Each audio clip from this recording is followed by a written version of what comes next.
মেহেদী হাসান মিরাজ। মেহেদী হাসান মিরাজ বাংলাদেশের ক্রিকেটের উদীয়মান তারকা। তিনি 25শে অক্টোবর 1997 সালে খুলনা জেলার খালিশপুরে জন্মগ্রহণ করেন।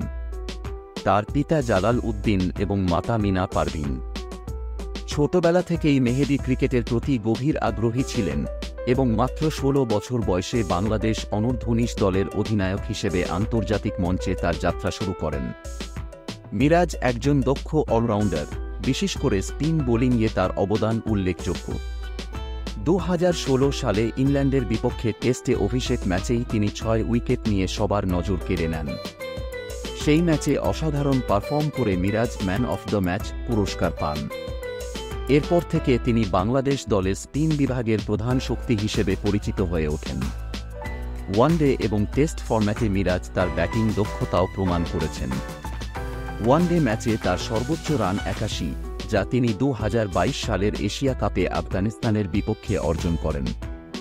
এছাড়া বল হাতে এক ম্যাচে সর্বোচ্চ 7 উইকেট নিয়ে তিনি বাংলাদেশি স্পিনারদের মধ্যে অন্যতম সেরা হয়ে ওঠেন।